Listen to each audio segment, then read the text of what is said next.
Assalamualaikum warahmatullahi wabarakatuh. Alhamdulillahi rabbil alamin wa bihi nasta'in ala umuri dunya waddin. Asyhadu an la ilaha illallah wahdahu la syarikalah wa asyhadu anna Muhammadan abduhu wa rasuluh. Amma ba'du. A'udzu billahi minasyaitonir rajim. Bismillahirrahmanirrahim. Ya ayyuhalladzina amanu kutiba alaikumussyam kama kutiba 'alal ladzina min qablikum la'allakum tattaqun. Masyiral muslimin wal muslimat yang dirahmati oleh Allah Subhanahu wa taala. Sebagaimana kita ketahui bahwa bulan Ramadan adalah bulan ketakwaan.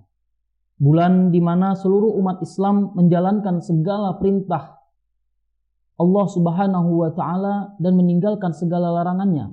Mulai dari yang dihalalkan oleh Allah kemudian rela kita tinggalkan, seperti makan, minum, berhubungan suami istri, yang semua itu dihalalkan oleh Allah Subhanahu wa taala, tapi kita rela untuk meninggalkan perbuatan-perbuatan itu karena dilarang di bulan Ramadan.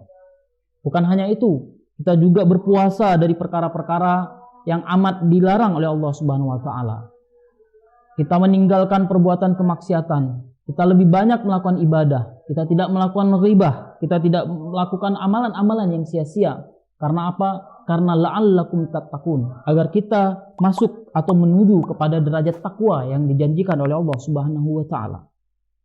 Pertanyaan yang kemudian adalah, ketakwaan itu bukan hanya ada di bulan Ramadan. Ketakwaan itu harusnya terus berjalan sepanjang kehidupan kita hingga kita meninggal dunia nanti. Maka ketakwaan itu harus berjalan di bulan-bulan yang lain dan juga harus diterapkan dalam sistem kehidupan kita. Masyiral muslimin yang dirahmati oleh Allah Subhanahu wa taala. Di antara ketakwaan kita kepada Allah Subhanahu wa taala adalah ketika kita menjalankan dalam aspek kehidupan kita, terutama dalam hal pencarian nafkah kehidupan kita. Di antaranya adalah kepada para petani. Bagaimana petani agar bisa mendapatkan lahan pertanian untuk kemudian dia kelola untuk mencari nafkah sehingga dia bisa menghidupi anak dan istrinya, bahkan keluarganya yang lain. Inilah persoalan utama yang kita hadapi saat ini. Bayangkan 900.000 ton beras itu tersimpan tak terpakai, bahkan mutunya jatuh, menurun. Padahal sudah tersimpan hingga 2018, mulai 2018 hingga 2021. Bayangkan saudara, 900.000 ton beras tersimpan tak terpakai, padahal pada tahun 2020 Indonesia masuk dalam the Global Index Hunger, atau masuk dalam kategori negara yang memiliki kelaparan yang tingkat serius. Padahal kita memiliki beras hingga 900.000 ton. Inilah yang menjadi persoalan mendasar yang harusnya negara ini menerapkan hukum Islam sehingga kita seluruh umat Islam mencapai derajat takwa sebagaimana yang dijanjikan oleh Allah Subhanahu wa taala. Maka problem yang paling mendasar dalam kehidupan kita adalah problem pertanian, yaitu problem lahan pertanian. Bayangkan, persoalan lahan pertanian itu senantiasa menjadi problem besar di seluruh negeri, di seluruh wilayah. Penjajahan di muka bumi ini, dulu kita dijajah oleh Belanda, beberapa negara dijajah oleh British, Inggris, Prancis, dan berbagai negara-negara lainnya. Itu karena apa? Karena lahan. Lahanlah yang menjadi problem utama. Perang antar warga, perang antar kampung, sengketa antar keluarga, bunuh-bunuhan, itu semua adalah karena lahan. Lahan pertanianlah yang menjadi penyebab segala hal orang itu berani menumpahkan darahnya demi memperebutkan lahan, saudara yang dirahmati oleh Allah Subhanahu wa taala. Termasuk di Indonesia hari ini. Bayangkan, Indonesia memiliki 74% seluruh wilayahnya itu adalah lahan pertanian. Tapi sayangnya, dari 74% lahan pertanian itu hanya dikuasai oleh 0,2% dari seluruh populasi dunia. 0,2% dari seluruh populasi Indonesia ini menguasai 74% lahan. Itu artinya dari 2 atau 3 orang itu bisa menguasai 5 juta hektar lahan pertanian. Bisa kita berpikir 5 juta hektar pertanian itu untuk ukuran Aceh ini 5,8 juta hektar luas wilayahnya. Artinya hampir seluruh Aceh itu dikuasai oleh 2 atau 3 orang. Ada yang 1 orang itu bisa menguasai 3 juta hektar lahan. Ini sungguh menakjubkan apa yang terjadi di negeri kita ini. Hal ini tidak lain karena sistem yang kita anut adalah sistem kapitalisme. Sehingga terjadi apa yang disebut dengan feodalisme. Di mana tuan tanah itu terus berkuasa. Di mana para petani itu terus kehilangan lahan. Bahkan tak berbekas lahannya. Dia petani tapi tak berlahan. Aneh sekali memang di negeri ini. Ada petani berprofesi sebagai petani tapi tak punya lahan. Harusnya kita, kalau kita petani, kita harusnya punya lahan. Dan harusnya di dalam Islam, petani adalah manusia yang paling sejahtera. Karena petani itu disebut sebagai falah. Falah itu sama asal katanya dengan hayya 'alal falah, menuju kepada kemenangan. Itu orang-orang yang menang, orang-orang yang sukses. Itulah petani. Itulah kenapa di dalam Islam atau dalam bahasa Arabnya petani itu disebut dengan falah. Karena mereka adalah orang yang paling sejahtera di dalam kehidupan bernegara dan di berbagai negeri kehidupan umat Islam. Hadirin yang dirahmati oleh Allah Subhanahu wa taala. Di dalam Islam persoalan-persoalan yang demikian, yaitu terjadinya feodalisme dan demotivasi para petani untuk melakukan penanaman sehingga terjadinya motivasi yang besar di dalam pertanian, itu dapat diselesaikan di dalam Islam. Bagaimana cara menghilangkan hal itu? Maka Islam menggunakan metode istiqra'i, yaitu metode yang menyatukan kepemilikan lahan dan produksinya. Inilah yang oleh Nabi SAW itu mengatakan di dalam hadisnya, man ahya ardan maitatan fahiyalah. Barang siapa menguasai lahan, maka lahan itu menjadi miliknya.